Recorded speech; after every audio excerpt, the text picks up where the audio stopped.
I am Redford. I am your tour guide here in Sagada. But you can just call me Ford for short. And I do prefer Ford kasi parang yun yung nakasanayan. So welcome to Sagada once again. The start of our journey will be this church. So this church is the oldest church here in Sagada. It was put up by the American missionaries during in the year 1904 it was built, and in the year 1963 it became a parish church. So during the World War II, this church was located, I mean this church was connected to the other building behind this church. But then during the World War II, it was bombarded. Parang they thought that there were Japanese inside settling, so they just bombed the church. And after that, they renovated the church. They disconnected it from the other building behind. So this church was founded by Reverend John Stanton. So in the year 1901, American missionaries came in Sagada. Before, Sagada was not that civilized. Sagada was known for their workaholic people. So people here before don't even know how to read and write. Even their concepts of birthdays, months and years, they don't even know that. They only base their birthdays in seasons.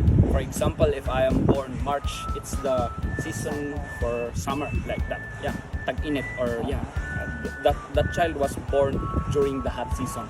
They don't know the exact day, the exact month, or the exact year. So American missionaries tried to conquer Sagada through education and Christianity. Before, the religion in Sagada was not turned paganism, but the American missionaries who came in Sagada turned the religion paganism, because the traditions and rituals that the Igrots have been doing here in Sagada was the same with what the Americans saw in the countries that they have been to. Like, it's the same with pagans. So they call the people here pagans. They call them pagans in the religion. But basing on studies, it's like comparing to Christianity. Sagada, the tradition in Sagada was somewhat kind of the same with Christianity, because they also have the concept of God and Jesus. Here, we call the God in our locality Kabunyan. And Kabunyan gave birth to Lumawig, which is in Christianity Jesus. So Lumawig came to save the people here accordingly to the stories of the Igrots. That's the concept. So it's like the same with Christianity, but the difference is Lumawig married a wife. Nagkaroon siya ng asawa, nagkaroon sila ng anak. Ganun yung parang difference ng story here in Sagada. And also the prayers, they are offered to the spirits of the nature. That's why they call the Igrots here pagans, because they offer their prayers to the spirits of the nature. They believe that a rock has its own spirit. They believe that a tree has its own spirit, even the rivers and other things. That's what they believe. So they call them pagans. But still Christianity took over pagans. So until now, there are 70% Anglican churches here in Sagada, because that's what is introduced here in Sagada. Anglican churches. Yes, it's Anglican church. yeah, it's somewhat kind of the same with Roman Catholic, but it's a private Roman Catholic, since the highest rule comes from the provincial bishop. Yeah. So and the priests and priestess in the Catholic churches can Anglican churches can marry, unlike the Roman Catholic, they cannot marry. Yun yung parang pinaka main difference, but it's somewhat kind of the same. Yung mga ginagawa ng Roman Catholic and Anglican, parang parehas lang din. Yun lang yung parang pinaka difference. Yan. Church. This is called Saint Mary the Virgin Church, by the way. Saint Mary the Virgin. Yes, Saint Mary the Virgin Church. And that way, along that building over there, which was blocked by pine trees, is the St. Mary's School. It was also the first school in Sagada. So Sagada was conquered through education and religion. So let's proceed.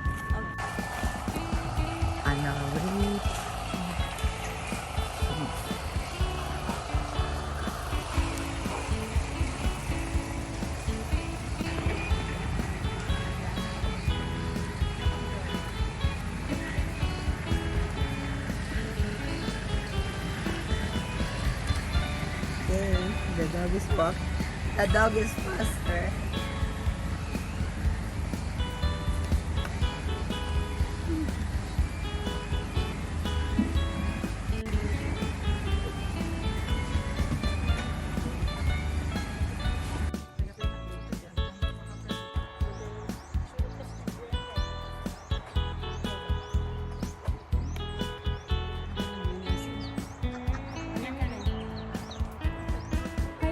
Hi, tita.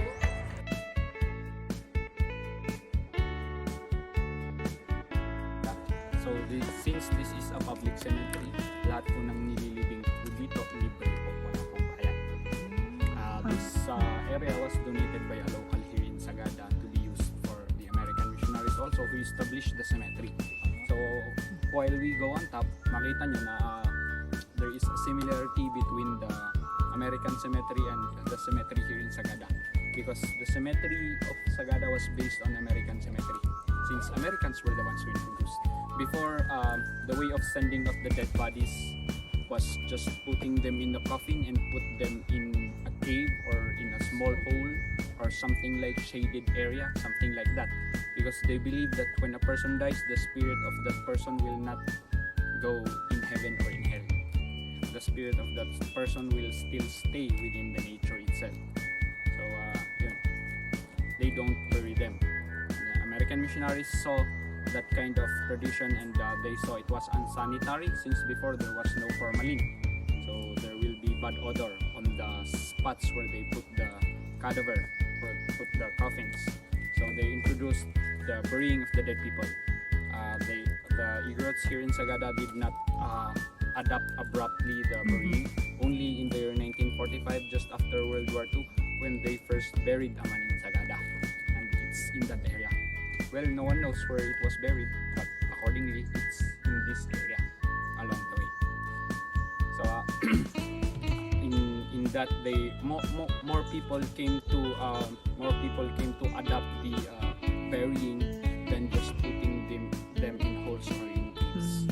If you have observed something different here in Sagada, there are empty tombs. The empty tombs are the reservation for the wife or the husband. That's why in Sagada there is forever.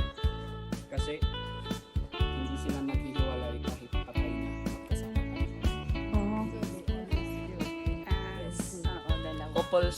Couples are always built in. Kung buhay pa yung isa, bakante yung isa. Naghihintay lang yan. Nice. Yes. Hinihintay niya lang ang asawa niyang darating. Let's proceed. Do you know the story of the Sub 44, or have you heard the story about the Sub 44 or the Fallen 44? Yung mga namatay? Yes, yung mga namatay na isa sa kanila nakalibing dito. Ayaw niyang mailibing sa libingan ng mga bayani. Yes, gusto niya sa kung saan ka nang galing. Okay. One of the Sub 44 casualties buried here. Pero pag nandito kayo, tapos tingin kayo doon, sa kanya lang makita yung mga cake. Nakabay sila sa isla. Oh, sorry, tita.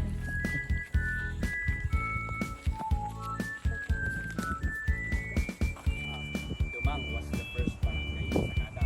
But if you study the root word of Dumang, which is to look down, it means that there are some people looking down over that village. That's why they call the village Dumang. So there's a little bit of conflict, but yeah, they believe that Dumang was the first barangay in Sagada because of the rich culture and tradition being situated in Dumang area. In Dumang, almost all of the corners of Dumang, they have what we call dapay. Dapay is, yes. Okay. In our locality, Dapay is the traditional school for boys. It is also the traditional justice hall. It is where they solve conflicts between families before. But then American missionaries came, they introduced governance. So we already have our mayor, and also we already have our governance here in Sagada. But still they coexist the church, the duck eye, and the government. So they coexist. They parang, firstly, they solve it in the church or in the duck eye, which with conflicts. If there's a conflict between two families, they first solve it in a duck eye. Then if the duck eye cannot solve it, they go to higher, which is the mayor. Lower court. Court, higher court, something like that. But if the mayor cannot, we go to province. If the province cannot, higher, more higher. So this is, by the way, photo at this area. If you want to take photo, you can. Pwede man, pwede Diyan na. sa may dulo. Huwag lang aakyat sa may bato.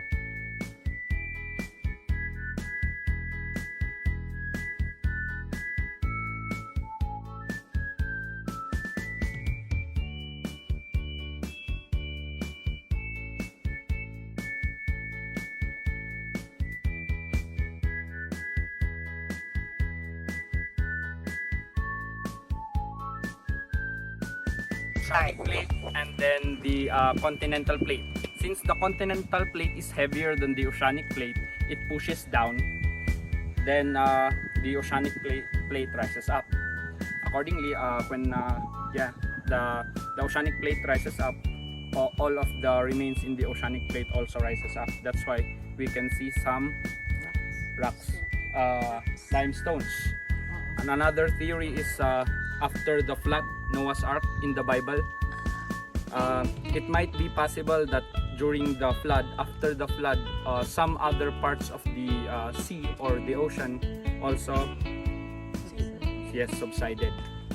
Before it was just part of the ocean, but then after the flood, it subsided also. So that's the two theories. It's either the scientific or the biblical. Oh. It's your choice. Which one will you believe?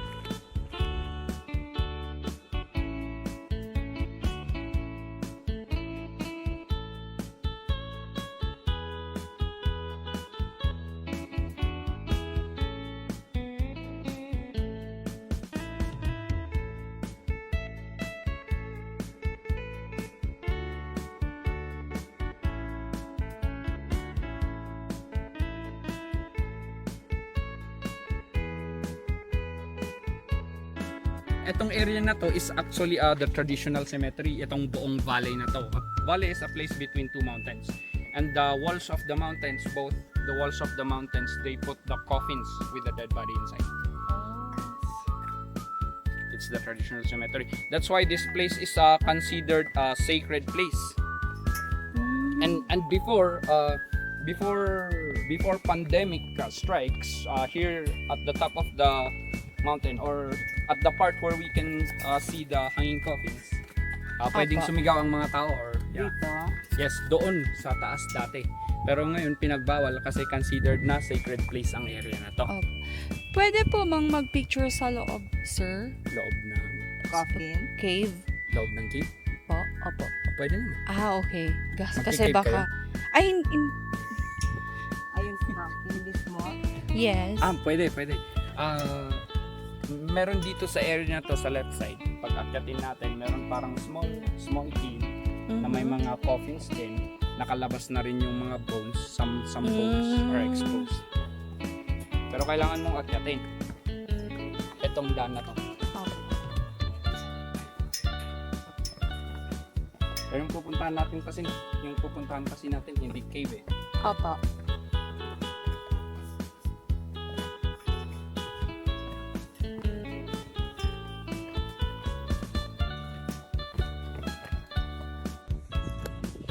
Okay, we made it to the hanging coffins.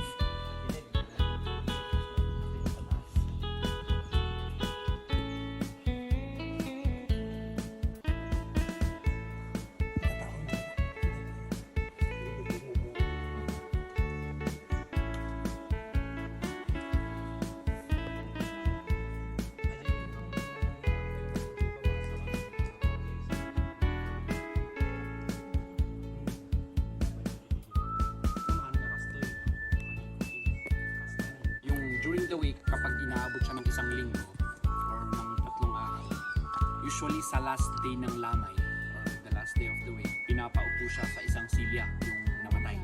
Papaupuin siya sa silya, then ilalagay siya sa mismong harap ng sa pintuan mismo. Kumbaga, as long kapag ka may bisita, pagpasok pa lang ng bisita, siya na agad yung kaharap, yung bangkay na yun. But here in Sagada, they thought ang paniniwala nila, ang patay na tao ay hindi patay hanggang hindi siya nakakarating sa kanyang huling hantungan, yung kabaw niya. So, naniniwala sila na kahit the brain dead and the heart dead, kahit hindi na humihinga, buhay pa rin daw yun. So, ginagawa nila yun para makapaghingi ng tawad yung mga taong papasok, yung bisita or siya din, yung bilang isang namatay, makapaghingi pa rin daw siya ng tawad sa mga nagawa niya ng kasalanan o sa mga kaibigan niya, mga gano'n, anything. Meron siyang, or anyone na may grudge pa sa kanya, makapaghingi sila ng tawad. Before he sends off. Before he reaches his or her final resting place. So, gano'n. So after that, during the week, yun yung afternoon, pagka natapos na yung lamay, ifo-fold na siya in the fetal position. That's why may mga maliliit na kabaong at saka mahahabang kabaong. So yung mga maliliit na kabaong, matatanda po ang nakalagay dyan. It's just that they are folded in the fetal position. Ganun sila, pinaloktot. So after that,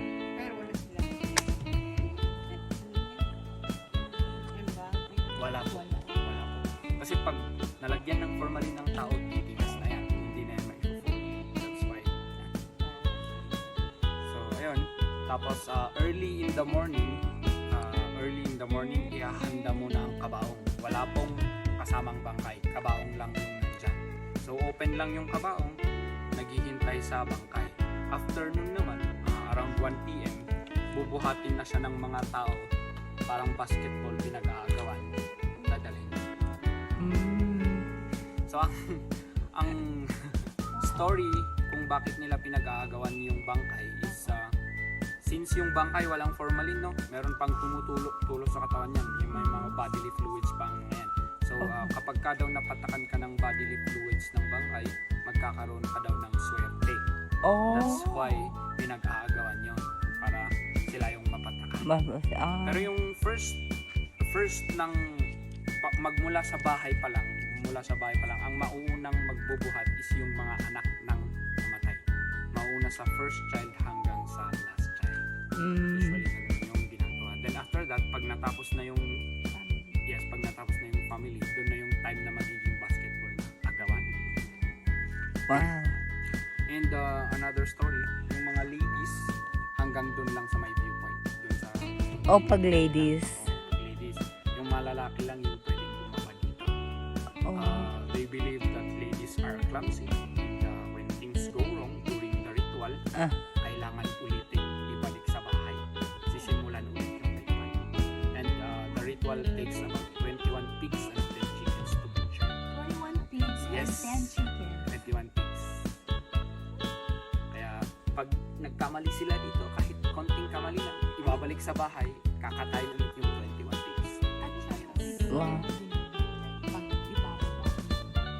Hindi, simula po yun ng hindi lang sa pagbaba ng bangkay. Pagka just after death, magmula ng kamatayan niya hanggang sa makarating niya sa sakit. So parang more on, and usually yung mga kinakatay na baboy binibigay sa mga matatanda. Yung sa mga pumupunta na bumisita o nakikilaman, yun yung pinapakain sa mga yes, pero yun nga, yung karamihan talaga, mostly actually parang 3/4 of the pigs goes to the elders usually. Yung parang ina-chop nila into big pieces, then ibibigay. Ang tawag namin doon, bingit. Bigay mo sa matandang to, yan yung bingit niya, sabi ng gano'n. Kaya yung mga matatanda, sila yung maraming, the katag.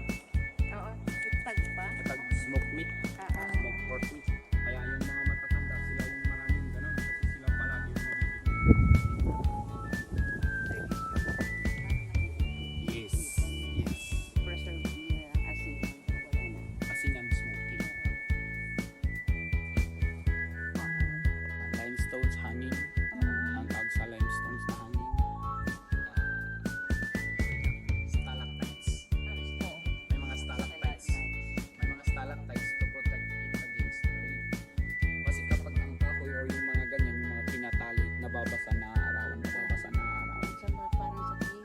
yan yung magiging reason kung bakit mas madaling mabulok ang kahoy or anything kapag nabasa, naarawan, mabubulok agad siya. But since hindi siya nababasa, hindi yan nabubulok. Kaya yung mga It looks like some of them like recently. Not recently. yeah, the most recent one was below Bumitog. It Yes. was in the year 2010. December 20, 2010. So it was 2007. Below Subat was 2008. They prefer the traditional Cleveland beef and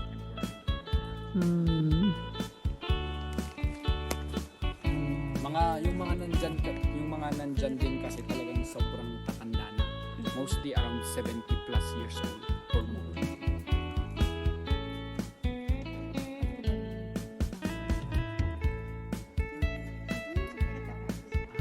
Wang old.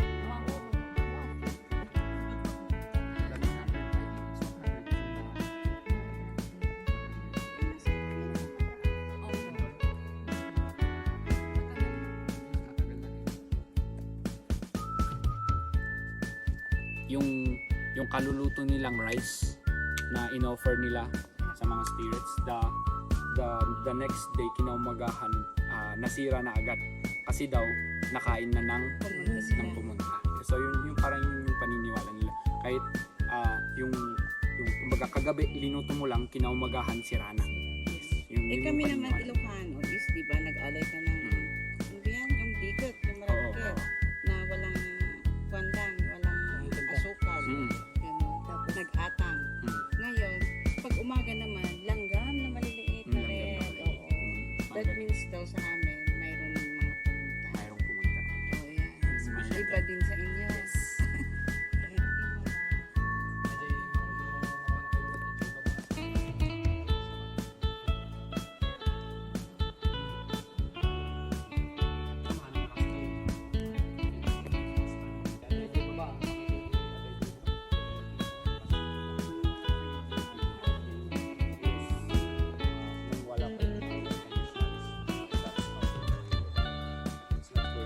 Pero wala akong, ilang araw nila ininila agad.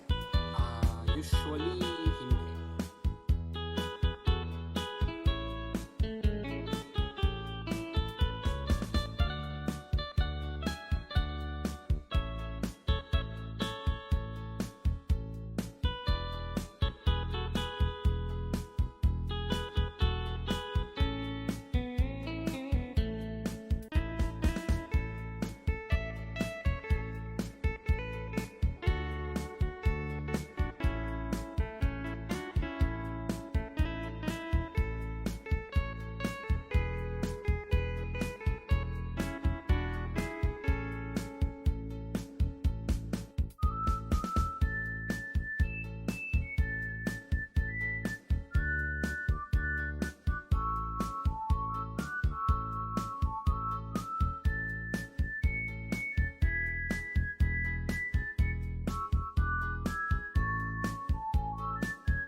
Hi guys, thank you very much for watching. I hope you like my video clip today. If you haven't subscribed, like and share, please do it now. Again, thank you very much everyone. Please don't forget to hit the notification bell so you'll be notified when I upload a new one. Again, thank you very much. Love you all and God bless. See you on my next one.